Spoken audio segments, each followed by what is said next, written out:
Keindahan dan kekokohan Roman Bridge atau jembatan Romawi di Cordoba, Spanyol mengundang decak kagum siapapun yang melihat. Jembatan yang melintasi sungai Guadalquivir, sungai yang menjadi urat nadi di Spanyol ini, selalu menjadi tujuan yang tak pernah dilewatkan para pengunjung. Al-Idrisi, ilmuwan muslim penemu peta pertama di dunia, memuji jembatan Romawi sebagai jembatan paling indah dan akurat, melampaui jembatan-jembatan lain yang ada. Dengan panjang hampir 250 meter dan lebar sekitar 9 meter, jembatan Romawi ini menjadi gerbang kota lama Cordoba, Spanyol.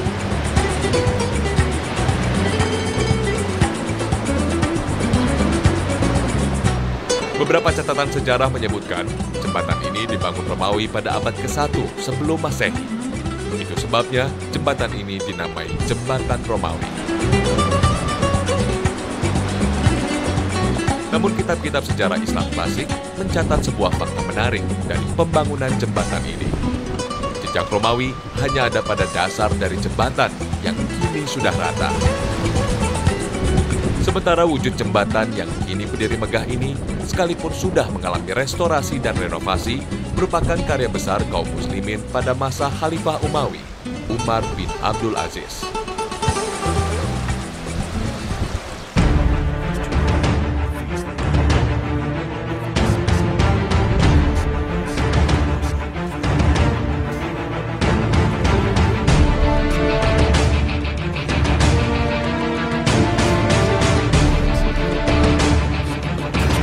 Sejak ditaklukkan oleh komandan muslimin asal Barbar, Tariq bin Ziyad, atas perintah Musa bin Nusair, kawasan Andalusia atau Spanyol dan Portugal menjadi daerah administratif dari Provinsi Afrika Utara di bawah kekhalifahan Umawi di Damaskus.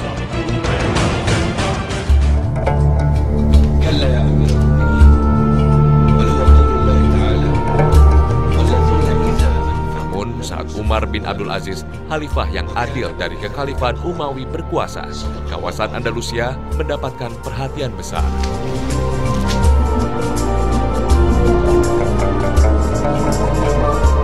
Ia mengirim seorang yang soleh, Samah bin Malik Al-Khulani, menjadi gubernur Andalusia, lepas dari Afrika Utara dan bertanggung jawab langsung ke khalifah di Damaskus, Syria. Walakin Allah Ta'ala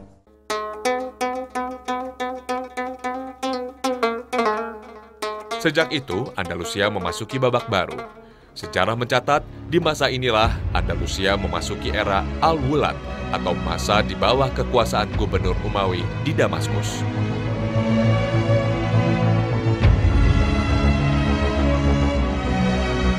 Ibu kota Andalusia yang saat itu berada di kota Sevilla dipindahkan ke Cordoba.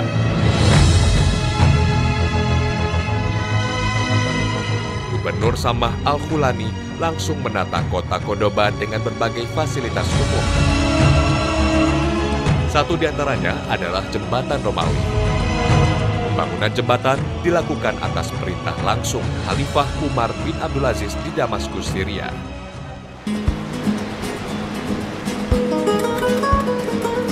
Hal ini dilakukan lantaran sungai Guadalquivir yang membelah kota Cordoba sering meluap sehingga merusak kota bagian barat dan memutus jalur transportasi.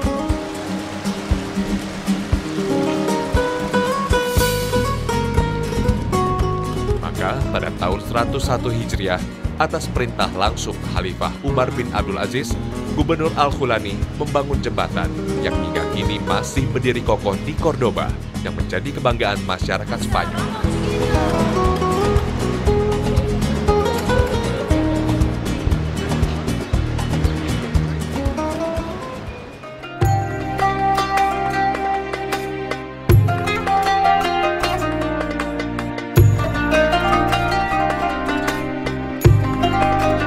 Fakta sejarah ini pula yang membuat aku, sang musafir, tergelitik untuk menelusuri jejak-jejak sentuhan Islam pada jembatan ini.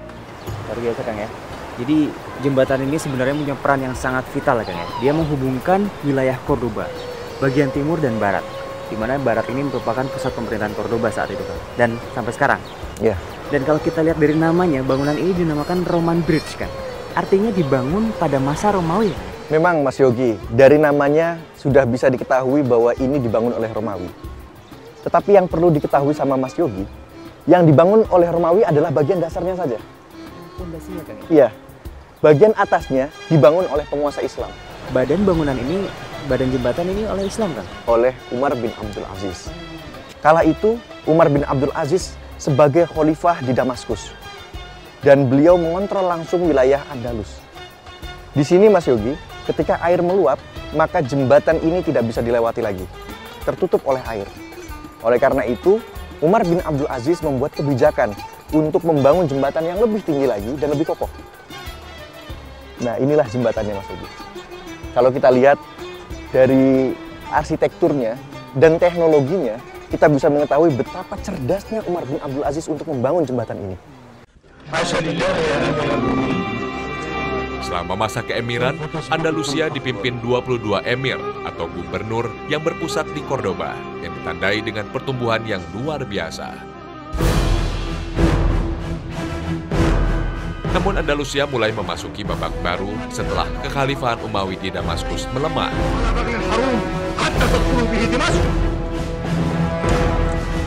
Pada tahun 750 Masehi, kekhalifahan Umawi di Damaskus runtuh dan diambil alih oleh dinasti Abbasiyah di Baghdad, Irak. Namun begitu, kekhalifahan Islam Abbasiyah di Baghdad tak mampu menyentuh kawasan Andalusia.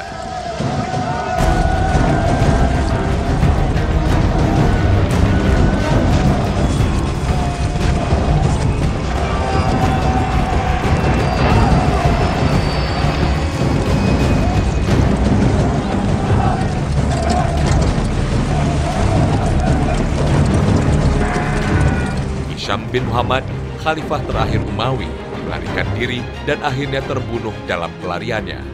Seluruh keluarga khalifah diburu dan ditangkap.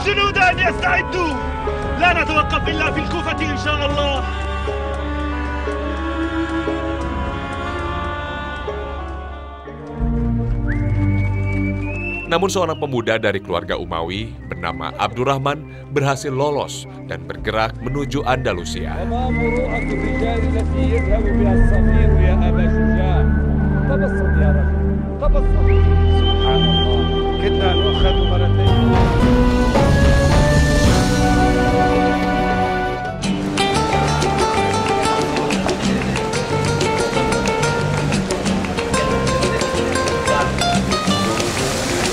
Keajaiban dunia.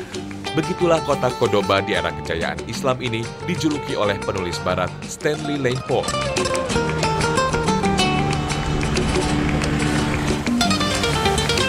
Cordoba memiliki seluruh keindahan. Ornamen-ornamennya begitu mengagumkan.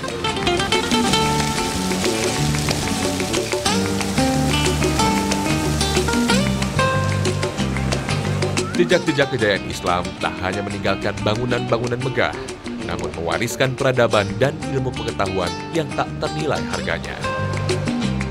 Terletak di provinsi Andalusia sebelah barat Spanyol, kota yang disebut kaum muslimin dengan sebutan Al-Qurtubah ini bertengger di sepanjang tebing sungai Guadalquivir. Kejayaan kota Cordoba Andalusia ini berawal dari kedatangan satu-satunya pemuda keturunan keluarga Umawi yang tersisa ke Andalusia. Pemuda bernama Abdurrahman ini melarikan diri, meninggalkan Damaskus dari kejaran pasukan Abbasiyah yang tengah memburu para keturunan Umawi. Sebuah kisah pelarian yang rumit dan luar biasa, yang kelak akan membentuk pribadi kuat pada diri Abdurrahman. Nama lengkapnya Abdurrahman bin Muawiyah, bin Hisham, bin Abdul Malik, bin Marwan, bin Hakam, bin Harb, bin Umayyah dari suku Quraisy Makkah. Dalam pelariannya, Abdurrahman mengarungi gurun Syria menuju Palestina. Kemudian menyeberangi gurun Sinai di Mesir, hingga tiba di Maghrib, Afrika Utara.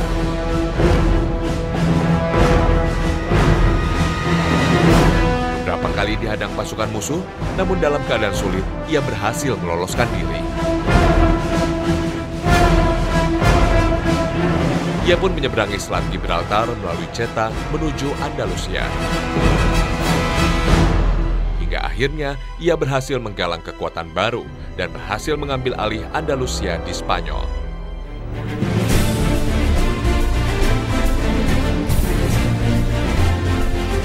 Abdurrahman kemudian mendapat julukan Ad-Dakhil atau yang masuk ke Andalusia.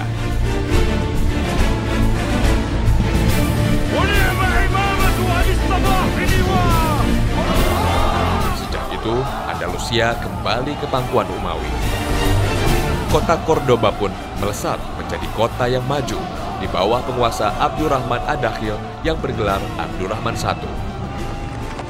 على هذا النحو نقاتل غدا إن شاء الله وإنا والله لم نأتي للمقام. Dengan kecerdasan dan keberaniannya, Kekhalifahan Abbasiyah di Baghdad yang mencoba mengambil alih Andalusia tak mampu berbuat banyak menghadapi Abdurrahman Ad-Dakhil, hingga ia dijuluki Soker Quraisy atau elang dari suku Quraisy. Namun begitu, Ad-Dakhil tidak memaklumkan dirinya sebagai khalifah. Ia hanya menyebut dirinya sebagai Emir Andalusia dengan gelar Amirul Mukminin. Ad-Dakhil kemudian membangun Masjid Agung Cordoba pada tahun 785 Masehi, yang jejaknya hingga kini begitu dikagumi dunia. Masjid Agung yang bercorak khas Arab dan mirip dengan Masjid Agung Umawi di Damaskus ini seakan menegaskan pada dunia Islam bahwa Andalusia merupakan perpanjangan dari Kekhalifahan Umawi yang telah runtuh di Damaskus.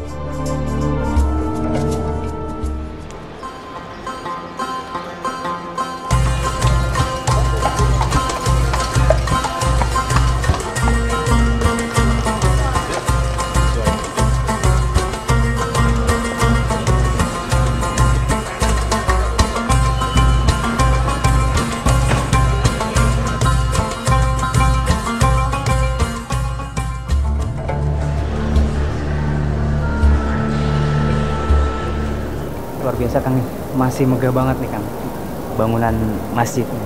Nah, desain ini, Mas Yogi, mirip dengan masjid yang ada di Damaskus. Karena memang mereka bertujuan untuk membangkitkan semangat kekhalifahan Umawi Damaskus. Mereka sudah hancur, sudah digantikan dengan kekhalifahan Abbasiyah yang ada di Baghdad. Lihat lengkungan-lengkungannya, Mas Yogi. Ini adalah ciri khas dari kekhalifahan Umawi. Dan tiang-tiang ini adalah simbol dari pohon kurma. Pohon kurma Kang ya? Pohon yang hanya tumbuh di Arab dan tidak tumbuh di sini. Suasana Arab dibawa ke sini Kang ya? Dan mereka adalah orang Arab, orang Quraisy. Dengan dua bentuk lengkungan dan tiang ini, mereka bisa membangkitkan semangat itu.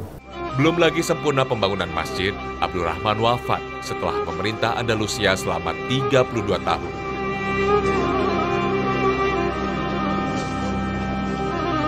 Pembangunan Masjid Agung Cordoba kemudian disempurnakan oleh Abdurrahman III hingga menjadi masjid terbesar di dunia, melampaui Masjid Haram di Makkah pada masa itu.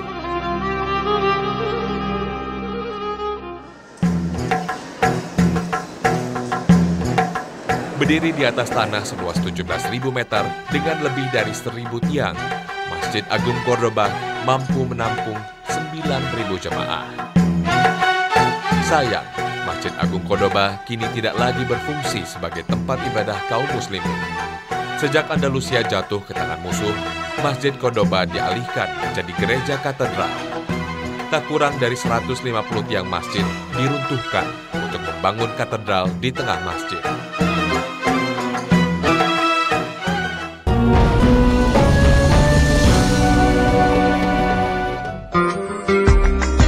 Masjid Agung Cordoba adalah saksi bisu pesatnya peradaban Islam di Andalusia.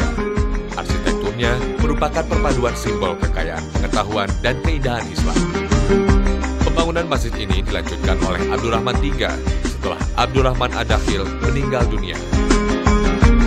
Abdurrahman III menambah ruangan masjid dengan corak dan arsitektur yang lebih cerdas. Lengkungan tiang atap masjid dibuat melebar di bagian tengah sebagai pusat kekuatan bangunan. Ini membuktikan tingginya ilmu pengetahuan kaum muslimin di Andalusia. Kemajuan yang dikembangkan Abdurrahman III semakin kokoh, sementara situasi di Baghdad semakin tak menentu ketika Khalifah Abbasiyah Al-Muqtadir mangkat. Abdurrahman III memaklumkan keemiran Andalusia menjadi kekhalifahan Islam. Ia menyebut dirinya sebagai Khalifah Muslimin di Barat.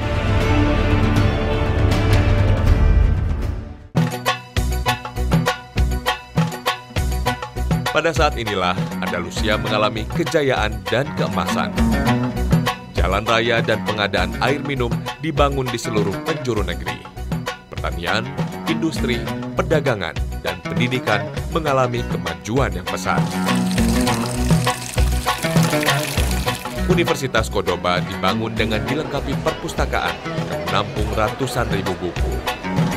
Dan sebuah kota baru yang megah dibangun pada tahun 936 Masehi. Kota yang disebut-sebut sebagai kota termewah di dunia pada masanya. Inilah Medinat Az-Zahra atau Kota Az-Zahra. Kota ini dibangun untuk memindahkan ibu kota Cordoba yang sudah terlalu padat. Hingga ia membangun sebuah kota di lereng pegunungan 5 km dari kota Cordoba. Kota megah ini kini hanya tersisa puing-puingnya saja sejak ditemukan kembali lebih dari 100 tahun yang lalu. Akan tetapi, kemegahan kota ini masih sangat terasa saat aku sang musafir menelusurinya. Beberapa tiang bangunannya masih berdiri kokoh dengan motif khas Arab di dindingnya. Inilah kota yang menjadi saksi bisu kehebatan umat Islam pada saat itu. Tempat terindah dan termegah di dunia pada zamannya. Menurut catatan-catatan sejarah Islam Andalusia, di sini ada Istana Khalifah. Istana yang dibangun dengan kecermatan yang sangat tinggi maksudnya. Arsitekturnya sengaja membangun istana itu agar bisa digunakan di segala musim.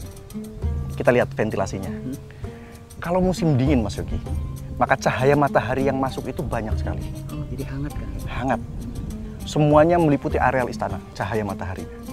Tetapi kalau musim panas, hanya sedikit cahaya yang masuk. Luar biasa Mas Yogi. Dan kita bayangkan, di bagian depan istana, ada ruangan yang digunakan untuk menyambut para tamu. Atap di ruangan itu berlapiskan emas dan perak Mas Yogi. Sehingga para tamu yang datang merasa takjub, tercengang melihat keindahan ruangan itu. Mewah sekali kan? Mewah sekali dan megah sekali. Nah, ada cerita menarik di balik kemewahan dan kemegahannya. Suatu hari, Khalifah Abdurrahman III bertanya kepada orang-orang di sekitar istana, bagaimana pendapat kalian dengan apa yang sudah aku lakukan ini? Apakah kalian pernah mendengar raja atau penguasa dimanapun yang bisa melakukan apa yang sudah aku lakukan ini? Dan pada saat itu Mas Yogi, ada ulama yang zuhud dan alim. Apa jawabannya Mas Yogi? Wahai Khalifah, bahkan setan pun tidak bisa mencapai apa yang kau raih. Karena Allah telah memberikan kenikmatan yang besar kepadamu. Sehingga Allah memposisikanmu bersama orang-orang kafir. Mendengar jawaban itu, Khalifah terkejut dan marah. Bagaimana mungkin engkau menyamakan aku dengan orang-orang kafir? Ulama itu hanya menjawab dengan membacakan firman Allah. Walaula ayyakunan nasu ummatan wahidah. Dan sekiranya bukan karena hendak menghindari manusia bersatu dalam kekafiran, la ja'alna liman yakfuru birrahmani libuyutihim suqufan min fiddah wa ma'arija 'alaiha yadhharun. Maka akan aku buatkan untuk orang-orang yang kafir rumah-rumah yang atap dan tangga-tangganya terbuat dari perak. Jawaban itu Mas Yogi membuat Khalifah menangis sejadi-jadinya. Dan dia sadar bahwa dia seharusnya tidak membanggakan apa yang sudah ia lakukan itu. Setelah itu, Khalifah memerintahkan untuk membuang semua lapisan emas dan perak yang ada di atap itu dan menggantinya dengan itu.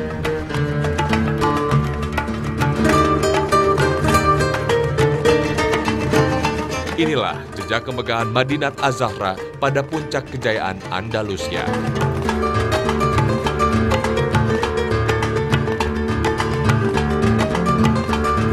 Masa yang sekaligus menandai kebangkitan kembali dinasti Umayyah di Andalusia sejajar dengan kejayaan muslimin di Baghdad, Irak.